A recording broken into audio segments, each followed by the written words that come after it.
free-falling bodies. Whenever you drop a stone on the second floor, it falls straight to the ground. This is an example of free fall motion. Whenever an object falls to the ground, we can say that the object is in the free fall. This is caused by gravitational force. In the absence of air resistance, it is found out that all bodies, regardless of their size and weight, fall with the same acceleration at the same point on the Earth's surface, and the radius covered is very small compared to the radius of the Earth. The acceleration remains constant throughout the fall. We make an experiment to prove that the acceleration remains constant throughout the fall by using two objects in different scenarios.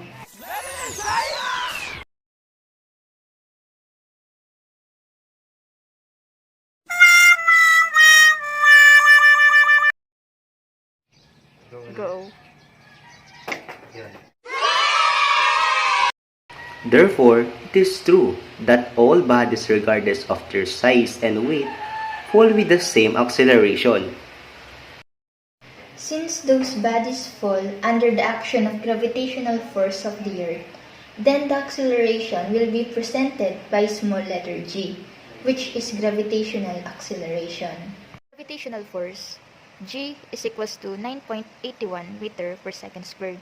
Where did 9.81 meter per second squared came from? It came from g is equals to g times m all over r squared. G is the universal gravitational constant.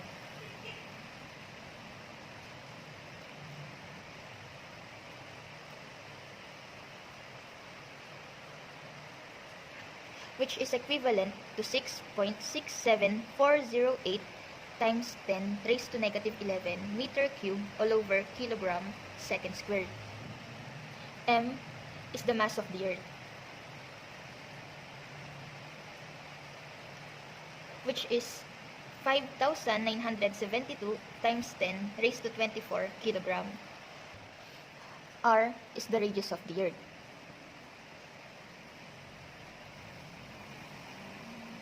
which is 6,371,000 meter.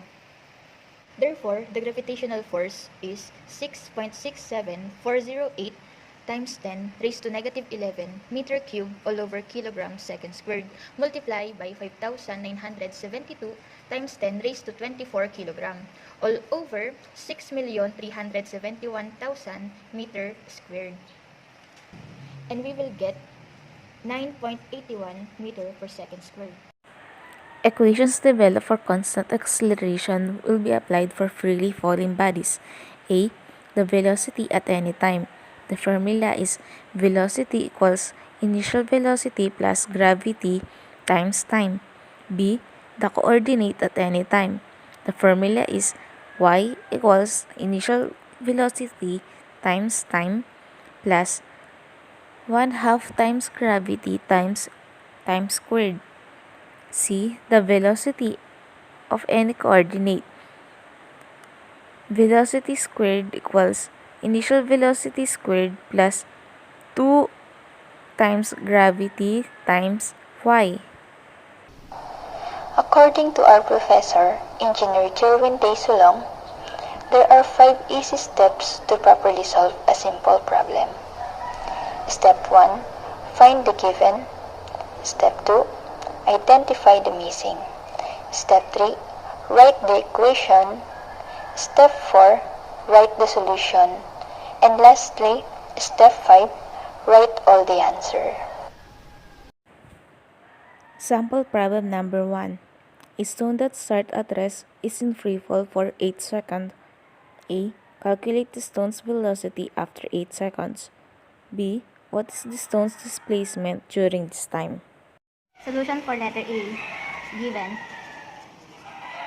Acceleration equals to gravity, which is equals to 9.81 meter per second squared. Final time is equals to 8 seconds. Initial velocity is equals to 0. The required is final velocity. The equation that we will use is final velocity is equals to initial velocity plus acceleration times final time. Solution.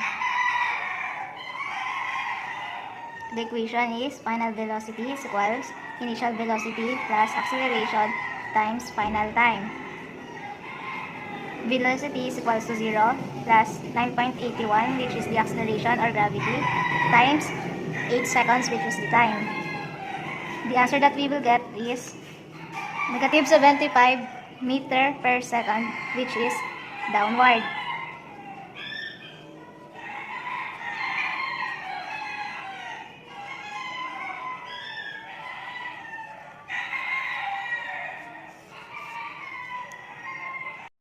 For letter B, are given acceleration equals to gravity is equals to 9.81 meter per second squared.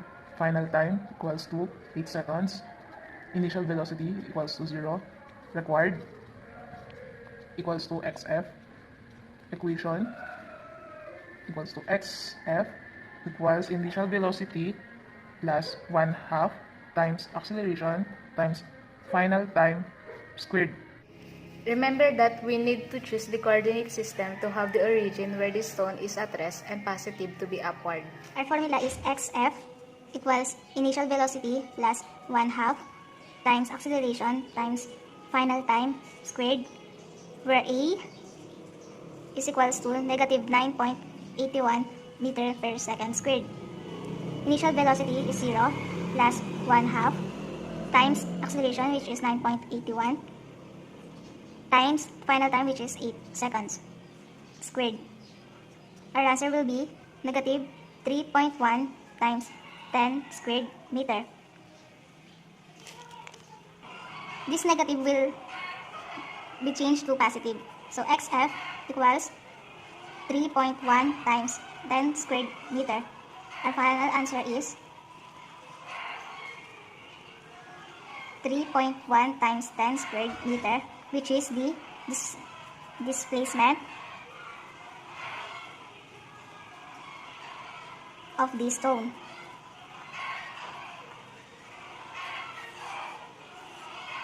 Sample problem number 2. You throw a ball vertically upward from the roof of a tall building. The ball leaves your hand at the front or point even with the roof railing with an upward speed of 15 meters per second. The ball is then free to fall. Find letter A, the position and velocity of the ball 1 second and 4 seconds after leaving your hand. Letter B, the velocity when the ball is 5.0 or 5 meters above the railing. Letter C, the maximum height reached and the time at which it is reached. And letter D, the acceleration of the ball when it is at its maximum height. Letter A, the given is initial velocity y is 15 meters per second and time is 1 second and 4 seconds. The gravity is 9.81 meter per second squared. For the required y at 1 second and y at 4 seconds. Vy at 1 second and Vy at 4 seconds. For the equation, delta y is equal to initial velocity y times time minus 1/2 times gravity times time squared, and dy is equal to initial velocity minus gravity times time. For the solution, delta y is equal to initial velocity y times the time minus 1/2 times the gravity times time squared. Y minus y sub 0. Initially, the position of the ball is at the origin, so it must be 0. Then cancel it.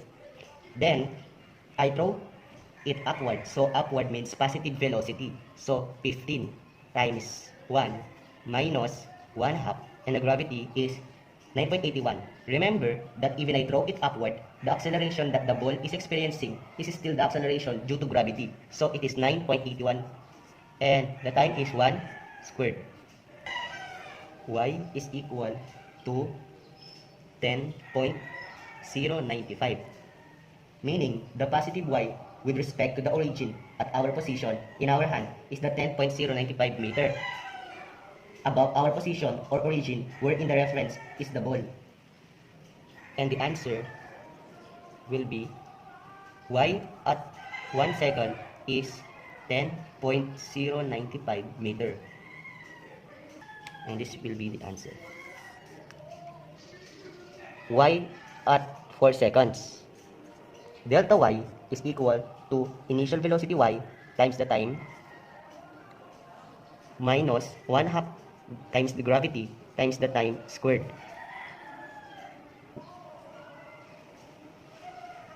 (15 times 4 minus 1 half, and the gravity is 9.81 times the time, which is 4 squared, and we will get negative 18.48. And the answer, negative 18.48. For Vy at 1 second, using equation Vy equal to initial velocity y minus g times t is equal, so 15 minus 9.81 times 1, so we will get positive 5.19 meter per second. And Vy at 4 second is, using this equation, Vy equal to initial velocity y minus g times time equal to 15 times 15 minus 9.81 times the time, which is 4, and we will get negative 24.24 meter per second. So the answers,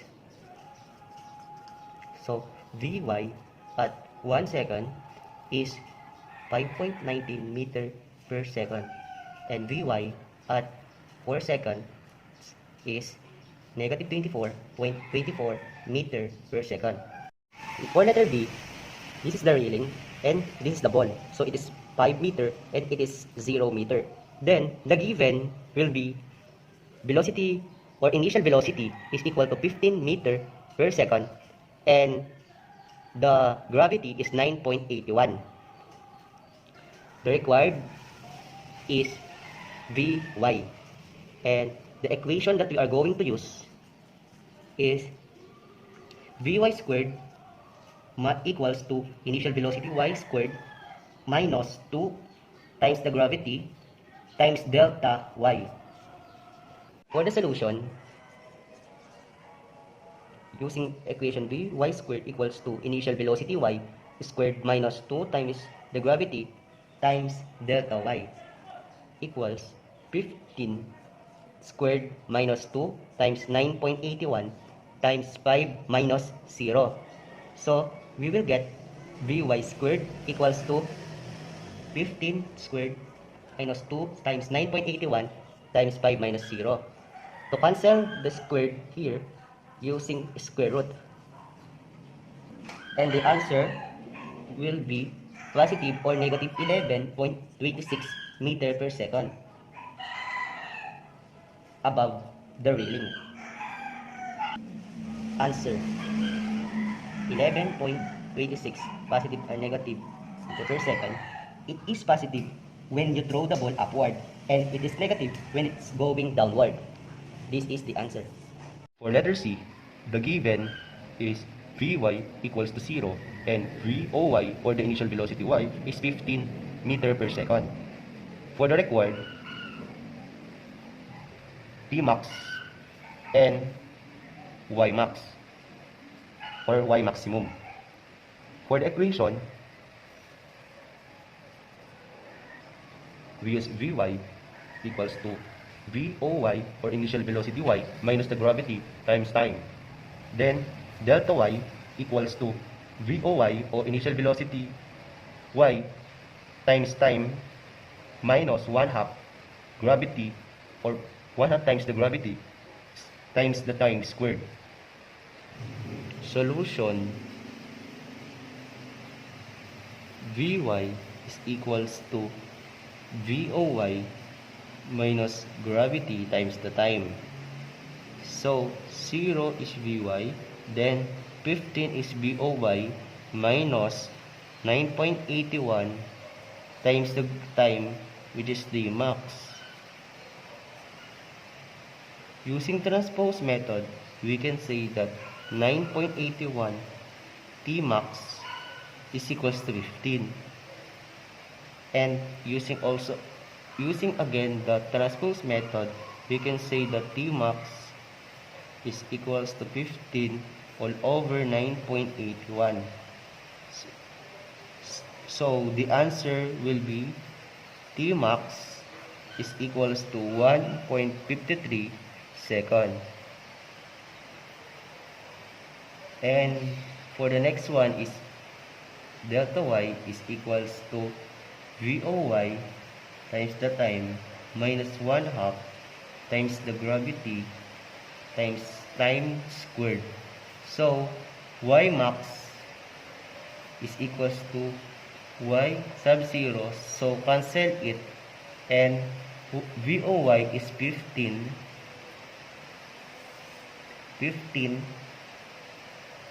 times the time, which is 1.53 minus 1/2 times the gravity, which is 9.81, and the time is 1.53 squared. So the y max is equals to 1 or 11.47 meter. So the answer will be for T max is 1.53 second, and for my y max is equals for 11.47 meter. That is the answer for letter C. The acceleration of the ball when it is at its maximum height is negative 9.81 meter per second squared, because we believe it is due to gravity.